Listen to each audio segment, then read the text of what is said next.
Hey everybody, I'm Matt, and today I'm here to talk to you about the new Santa Cruz Vala. What's that? Let's find out.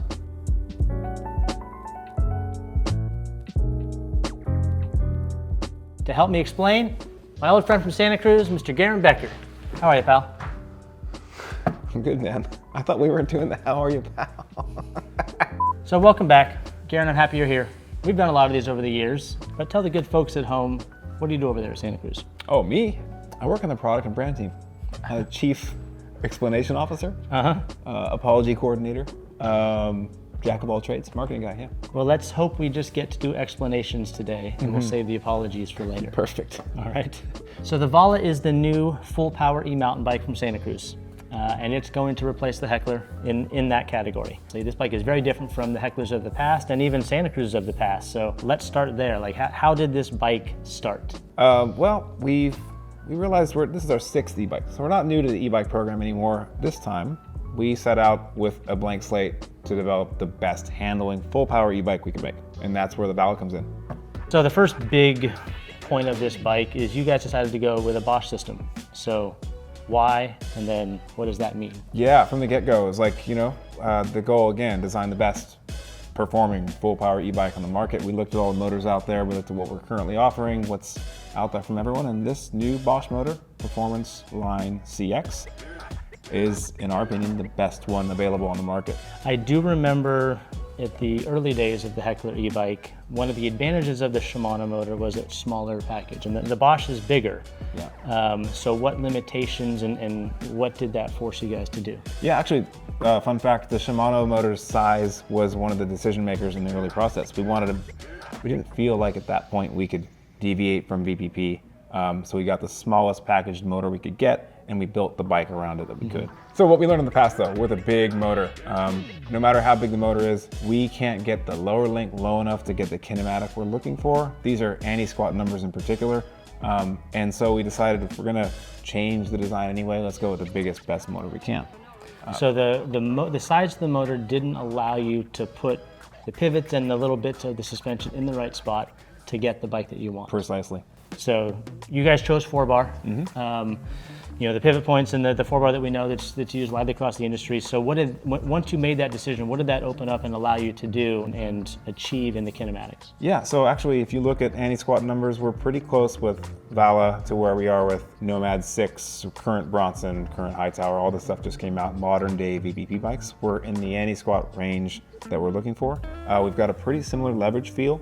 That's what's going to keep this ride feel consistent with your typical Santa Cruz, your familiar feel. So you're trying to hit and design a certain perfect amount of anti-squat. So what was the goal with this bike, and how does that compare to similar acoustic bikes or Hecklers of the past? Yeah, we're trying to get down into the 110, 120% anti-squat range at the sag point, which is pretty spot on with Bronson Hightower VPP.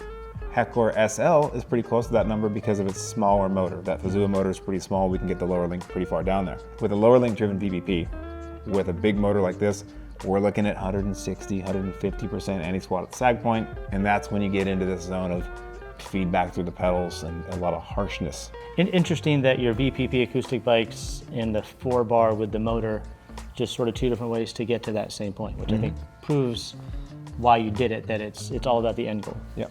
So I'm really stoked that you guys ended up going with Bosch. It feels like kind of in the current development of e-systems out there at this moment in time, this new Bosch line is kind of the best in class, the most sought after, what people at the front of the sport are after. So give us the summary of why this thing is so cool. Yeah, I would agree.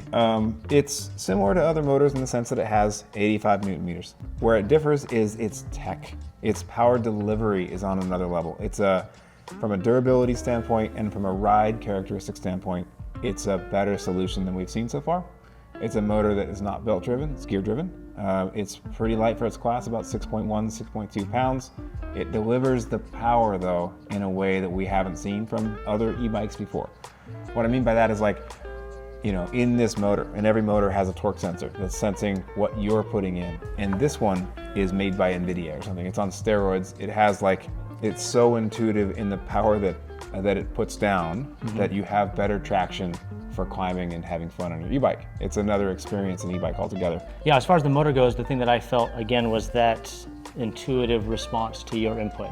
I feel like a lot of e-bike systems are too reliant on cadence, where you're using your pedal cadence almost as a throttle, and they ignore torque a little bit. So when you really need to push, it doesn't give you anything. And this feels similar to the Fazua at the lightweight. This almost feels like it has that similar natural feel that Fazua is so famous for, but at a full power level. Yeah. At 600 watt hours of range, we're just barely in the okay zone for me. So what's up with that? Well, two things. The bike delivers a bit better range out of a similar sized battery. It's very efficient in its power delivery. But more importantly than that, like I said earlier, the goal here is make the best handling full power e-bike on the market. We're adding a kilo or close to 2 pounds if we add a bigger battery, which is in the 800 watt hour range. For us, we don't want to drive around on a motorcycle with a full tank of gas if I'm just going for one lap around the track. I don't want to bring extra weight if I don't need it, and especially considering Bosch has a range extender available now on the market. That's 250 watt hours. That's super cool. Yeah, you want a bigger battery, put the range extender on, bam, 850 right off the bat.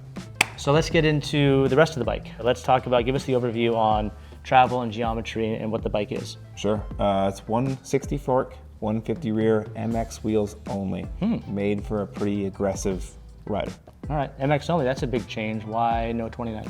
Man, we think that it handles better, especially for an aggressive bike like this and an e-bike like this. We think that the rollover benefits you get out of 29-inch wheels are outshined by the handling benefits you get from MX, especially with a big aggressive bike like this. Right, and the suspension is so smooth and plush that you don't need the 29er rollover to give you that same feeling. So you can take advantage of the benefits of the MX. Yeah, there's a lot more momentum to go around.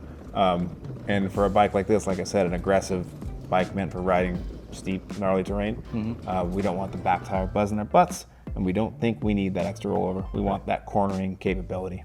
Yeah. So quick overview on the Geo, because this is slightly more progressive than the last one. Yeah, right on line with the Bronson. So head tube angles hovering around 64 degrees, depending on where your setting is. I saw 63 in the low settings, 63.9 or something. 63.9 in low, 64 and change in high. I like it. 480 reach for a large. I only say that because it's my size, but it does go up. 460 for medium, spot on. Yeah, 20 millimeter increments up or down. Sizes double XL down to small. Proportionate rear centers, first for us with e-bikes. Rear center gets longer as size increases, making for a similar and consistent ride feel no matter what size you get. We mentioned the higher low settings. This bike does have flip chips, but pretty different from how you've done this in the past. So talk about that. Yeah, VPP bikes typically have one flip chip in the lower link. This one has two. We've decoupled the leverage adjustment from the Geo adjustment. So here in the seat stays, you got a Geo adjustment that's one 5mm Allen key, quick enough to do on the side of the trail with no troubles. In the bottom eyelet of the shock, one 6mm bolt, and you can switch your leverage. What's cool about that is you can set your bike up for different conditions. I think we got. I'll take it from here. I love that they're decoupled because you can adjust them independent of each other. So you can just say fuck it and ride it as it is, or you can really get down and dirty and tweak it out.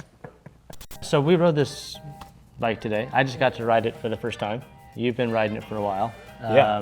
Wow, it's very different. I've had every generation of Heckler. I've had Bullets, the last Heckler, I had the 29 and I had the MX. So I think two things stood out to me, or the combination of the two, and it's that the suspension and how stable and composed it is in the most technical stuff, that combined with how agile the bike is. In my experience with e-bikes, it kind of feels like you get an agile bike or you get the straight line downhill sled that's really composed under technical pressure.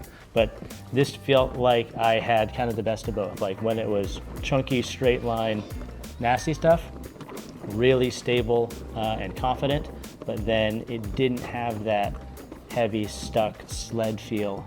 And then, of course, the motor just feels like kind of how you always hoped a motor could feel. Yeah, the motor's insane. Yeah. I think the same. I think it's a new generation of maturity that's coming to these Santa Cruz bikes. It feels like well-rounded. Yeah, this goes for high tower Bronson too, but that fourth generation VPP, this new Vala is a lot maybe less progressive and less maybe the word is reactive, overactive on the trail. It's a much more composed, mature feel, but that doesn't take away from like the side hit, nimble, agile bike that that Santa Cruz has always been known for. Right. It's like, it's a much more mature bike that you can get into real trouble with, but it's, you know, historically it'd be like, oh, this bike's nimble and agile and poppy. But you get that bike in one of those situations like we had today in that kind of wide open fire road where you're picking your line that is kind of really rough.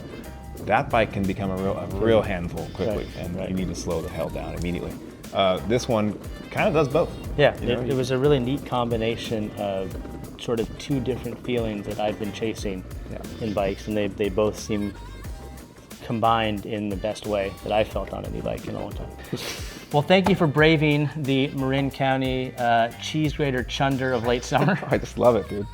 But no, it's always fun to have you up here. You helped me understand the bike a lot, and I think it was great sharing your expertise with our fans. So thank you guys for watching. If you're curious about the bike, pop into Mike's Bike stores in Colorado, Northern California. Hit us up online at mikesbikes.com. Drop a comment below. We'll respond. But this is a super cool bike, and if you want to dig deeper on it, let us know. Thanks.